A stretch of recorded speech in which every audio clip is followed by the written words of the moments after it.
Have you ever noticed how a good tune can boost your spirits, or how a stroll through the woods or along the beach just seems to melt stress away? Or if you're like me, you may enjoy the calming effects of lavender in a bath or the energizing burst from citrusy scents. Do certain colors cheer you up or calm you?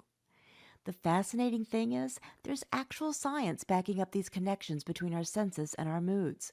Today, we're chatting with an innovative entrepreneur who's merged science and tech to craft an app designed to harness the senses to enhance focus and relaxation.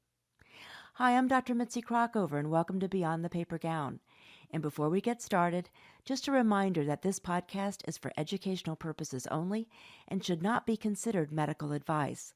We encourage you to speak with your personal healthcare provider for any individual questions you have regarding your health.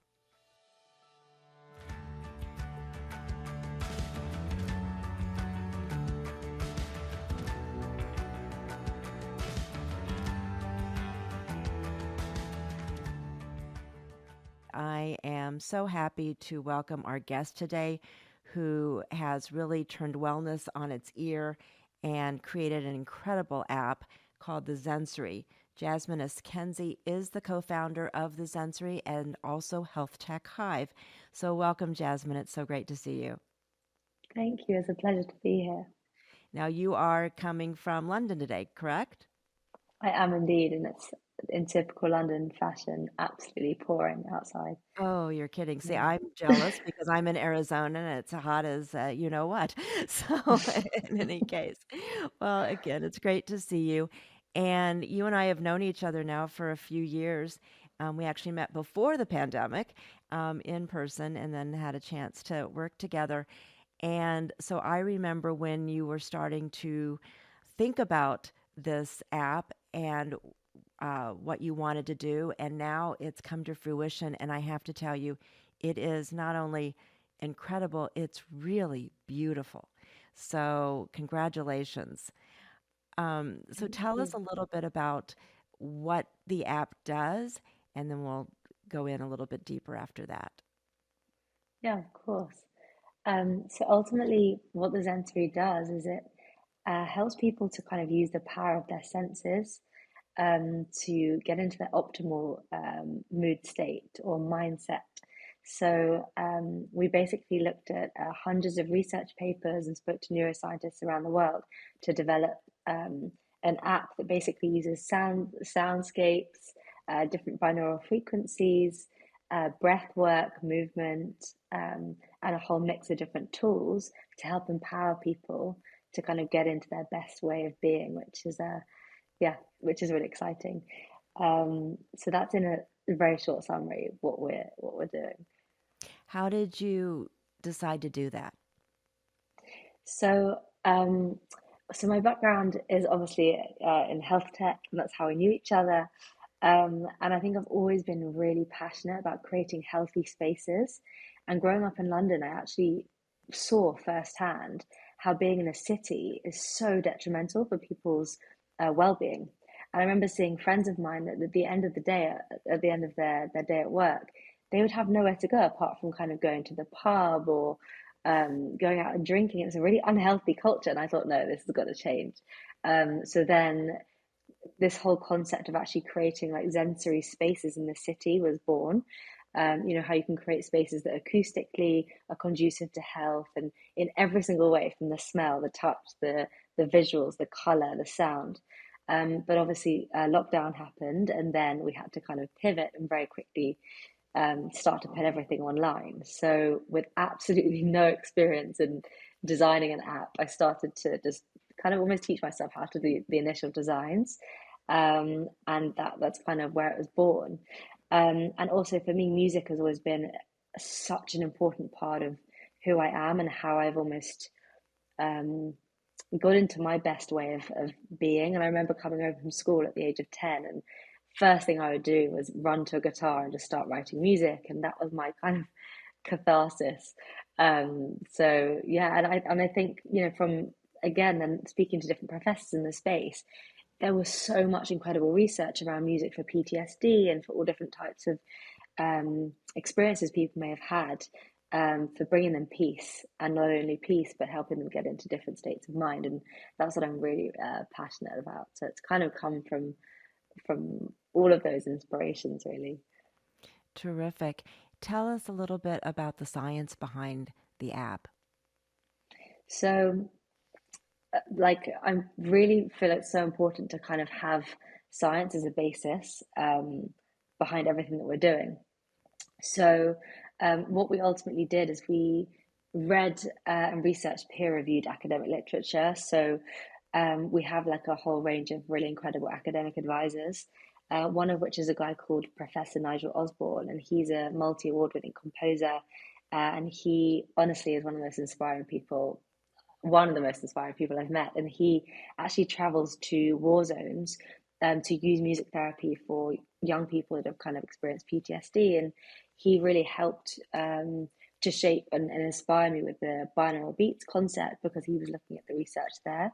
Um, and then also we've had the privilege of working with a guy called Professor Paras Patel, and he's done a lot of work with the NHS and creating wellbeing hubs for healthcare frontline workers in the UK. So, when there's multiple others that we've had involved in the process, but it's been a mixture of actually having these professors around us, guiding the process, guiding the content, and then looking at the research as well firsthand. And that's kind of how we've shaped what we're doing. Talk a little bit about what are binaural beats and how do they work? Binaural beats are grounded in the brain's ability to recognize and process like an auditory stimulus. So it refers to the way in which two different frequencies are played in either ear, and this is often done through headphones, and that actually results in a perceived beat frequency in the brain. So, for example, if you had 100 hertz in one ear and 104 in the other, that will then create a 4 hertz binaural beat frequency. And research has actually shown that binaural beats can directly impact the brainwave activity. And when you start to look at different brainwave states like alpha, theta, delta, that can then influence your corresponding mental state. So alpha waves are associated with relaxation, whereas theta is associated with meditation and creativity. So that's kind of how you can start to use them to shift your mood state and how you're feeling, and listen to them when you're wanting to get into that state of mind. And you also use a lot of visuals. How does that impact someone's mood? So again, there's another professor called Professor Charles Spence from Oxford University, and he's done a lot of research to explain that the more sensory stimuli that you have, the better the impact. So, for example, if you're listening to the sound of a forest or something that's relaxing, just having colors or visuals that are also relaxing you, then just ultimately it elevates the impact. So, what we wanted to do is kind of have those visuals to associate the brain with, let's say, the beach or mountains or a desert or a meadow. And again, we did a lot of research into color psychology with the app and trying to make it, when you want to go into focus, there's more enlivening colors. And when you want to go into relaxation, there's more of the blues, the greens, and more relaxing colors.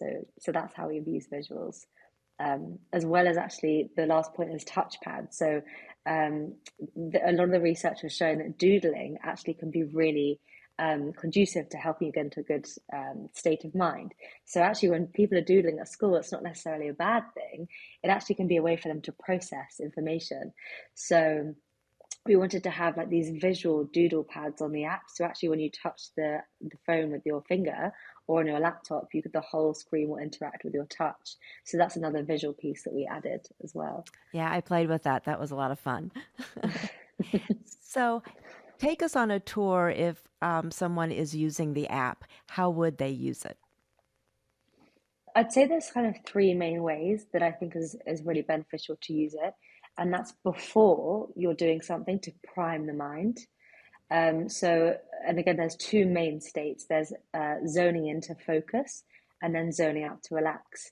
So if you're wanting to kind of have either of those effects, you can do that before you're about to do something, whether that's work or just to take a break. And then during work, another way that you can use the app is using the soundscapes while you're working to kind of keep you into a flow state. And the way that we do that is because the music's not got any really high frequencies or low. It's not got highs or lows.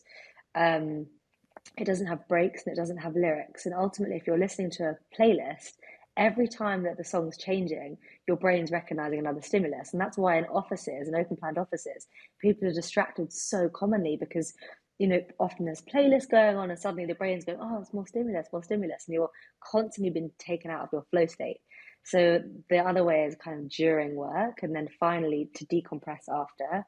And again, there's been a lot of research to show that for creativity, you have to allow the brain to process information. And in this day and age, a lot of us are jumping from meeting to meeting. We're not able to process information or even do any of that beautiful reflective process where our best ideas come. So again, that's another really nice application is once you've finished a meeting or a task to then take that time to reflect and contemplate and start to put the dots together almost of the information that you're absorbing. I would think that would be good for studying as well, for students.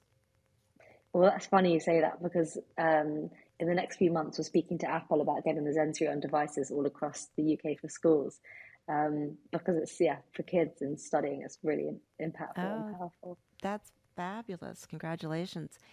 Thank you. You also then have these, if I remember correctly, you have kind of minute timed interactions, if you will. So if you have 3 minutes or 5 minutes, and that you can do some other things. Talk to me a little bit more about that. So again, there's like a specific intentionality around the timings. We kind of went for the 3 minutes time frame is because when you're again transitioning between meetings or tasks, 3 minutes is just that nice um, time that any busy person can actually fit in just to recalibrate. And then the 25-minute timer comes from the Pomodoro technique, which is, Hmm. this technique that says that obviously if you're working for 25 minutes, it's an advised time frame for the brain before it starts to get a bit fatigued. So it's quite nice to work in those 25-minute windows, taking like a few minutes for a break and then returning back. So your brain is staying in that alert and high performance state. And you had mentioned breath work. Where does that come in? So there's another option. If ultimately, like all of us are different, so all of us have our primary learning modalities. And actually, I'm really excited because we're about to launch a course on this that we've worked with a few different professors on, and we're helping people identify what their key learning modality is or what sense they like to work with. So each of us have like a unique combination. So mine might be music and movement, which is always my go-to. If I'm feeling stressed, I will stretch. I'll do yoga, I'll go for a walk, and I know that clears my head straight away. But for some people, breathing can be a really powerful tool um, to help them get into kind of a calmer headspace. So we've also included breathing as a tool that we offer. Again, for people to use. So you can use the breathing as well as listening to the music at the same time. And we even curated soundscapes where the instruments kind of take you on that journey of certain instruments you're breathing with the music, which is quite a nice experience as well. So it's kind of like pick your own adventure. Yeah, exactly. And um, what have been the outcomes? Do you have any data on the success of this for your users? Yes, we do. Well, we've actually just finished a really exciting pilot with one of the biggest banks in Africa called Nedbank. And they tried it with 25,000 of their staff, which was quite a Wow. large pilot. And we were really excited because the data has been incredible. We've had 98% of respondents reported that the app helped them with their well-being. 97% felt more focused and their attention was improved. Um, and then also, what was really interesting is there was an angle of people being more mindful in their interactions with their technology, which meant that they were more secure. So they were witnessing that there was a 70% drop in phishing click rate. So people were actually less likely to click on phishing emails as well. And those kind of, which is really interesting applications. So we're now looking at like mindful cyber campaigns. So how we can use mindfulness as a really key tool to make sure people are safe in their online behavior. So those are some kind of case studies and research that we've done. And like I mentioned, we're going into schools shortly, and we've also done some work with the NHS frontline workers, and we're going to be doing more research in that space as well in the coming few months. You talk about using it with frontline workers, which obviously Mm, those are individuals under a lot of stress mm. and perhaps burnout. So, are you looking at this as a potential treatment for some other mental health conditions? Um, well, what's been really interesting actually, it's funny you say that. The neurodivergent community has found this massively beneficial because, Mm. again, a lot of the research comes from the sensory, um, not stimulation, but like using your senses for Hmm. a better outcome. And I remember when we first started, I was getting so many emails from people that had ADHD and autism saying this was the only thing that's really worked for them. Because if you have ADHD, it can be very difficult to get into the habit of meditating because you start to get angry at yourself. You're like, I'm sat here and I'm trying to switch my brain off, but it's not stopping. And it's not your fault. Ultimately, it's not necessarily the best way for you to decompress, maybe. So that's why like this has been born out of um, helping all different types of minds. And actually, in the past year, I also was diagnosed with ADHD, which makes a lot of sense why I'm creative and doing a billion different projects always. Um, but it's again, and this is why I've almost built this for myself and for other people that think in that different way. Um, so yeah, so for those that are neurodivergent, there's been really positive results and impact. And we even have ADHD therapists that are recommending it in the UK as well, which is nice. Wow, that's huge. And I know that you have this relax mode. Does it also go into sleep, or are you going to add something that's more specific to sleep? Yes, we do. We actually did. It was really cool. We did like a research on music around the world and how um, different cultures and world music helps people get into states of like deep relaxation and sleep. And in India, they have like ragas, which are these really calming music scapes. So there was some inspiration that we were thinking about from there, and we've already created like these sleepscapes. And for me, I love the sound of it underwater. So we started looking at creating like underwater soundscapes with the sounds of like aquatic life that we also include in like the sleep tracks. That's not yet in the app, but we have it all ready to go. It's just a case of getting it in there. Sure. And how can people access the app? It's available on the Android store, on the Play Store. It's available on the App Store. We now have a web app, so if you don't want to be on your phone, you can just use it while working on your computer. So you can just download that on our website, and you can also get it soon. It will be on the Microsoft Store as well online, so you can get it there. That's terrific. And there's no charge for it right now, correct? Um, there's for the 3 minute experiences, there's no charge, but then there's a like a small price if you want to have unlimited of everything So that's on the freemium app. and premium. Exactly. That sounds great. What did I not ask you that you wanted to make sure our listeners understand? So, with the new features that we've like recently launched, a lot of it's around habit forming. So, what we did a lot of research into how you can actually keep these kind of like healthy behaviors top of mind.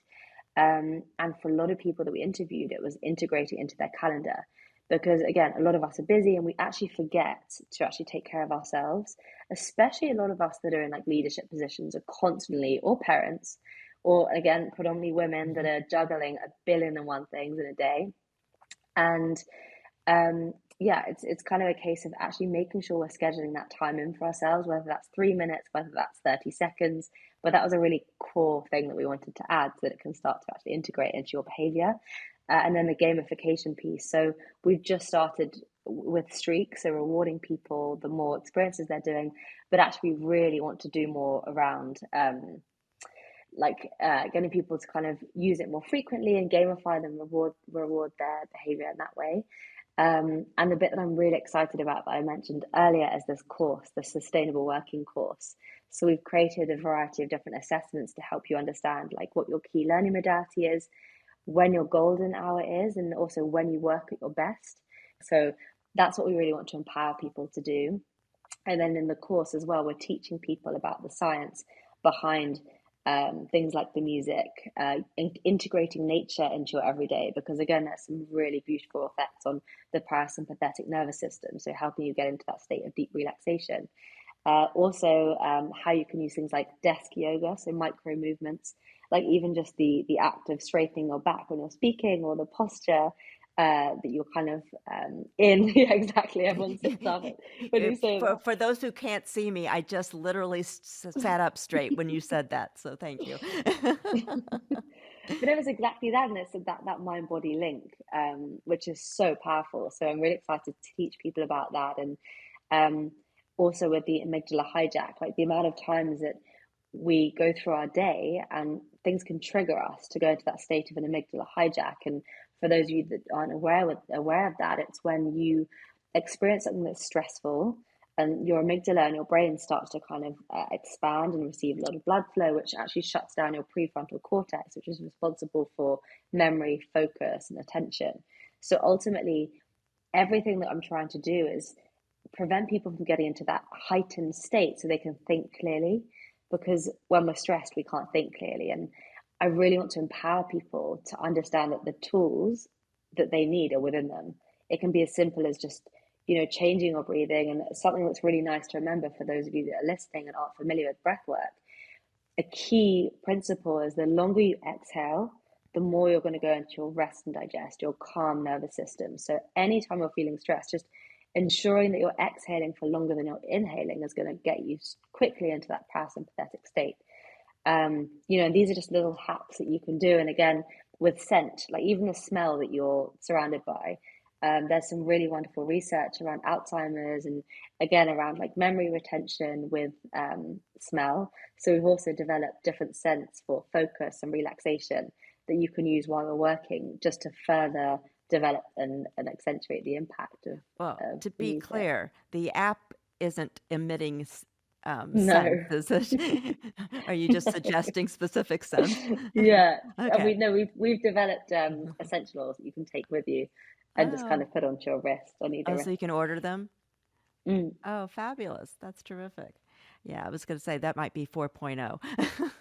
Yeah, exactly. Yeah, Oh, pending. wow. Jasmine, this has been terrific. Like I said, I'm so excited about this app. I think it's going to be, immensely useful to a lot of people. And I'll look forward to talking with you more about it in its next iteration. Thank you. Thank you for having me on. It's been a pleasure. Oh, my pleasure too. If you're interested in trying out the app, it's free to download on all the platforms. In addition, I hope you've picked up a few handy mood boosting tricks along the way. Remember Jasmine's tip about breathing? Taking longer exhales can stimulate the vagus nerve and calm the nervous system. Music can provide relaxation or a quick energy boost. And don't forget how refreshing nature feels. Even just glancing at pictures with calming blues and greens counts. Essential oils stimulate our olfactory system, so a quick dab of lavender on your temples or in your bath can be very relaxing. What's your personal pick-me-up? Share with us on Instagram and Facebook. Stay in the loop with our podcast and other updates by subscribing to our newsletter at beyondthepapergown.com. And while you're at it, if you like what you hear, please drop us a rating on your favorite podcast platform. It does mean a lot. Until next time, take good care.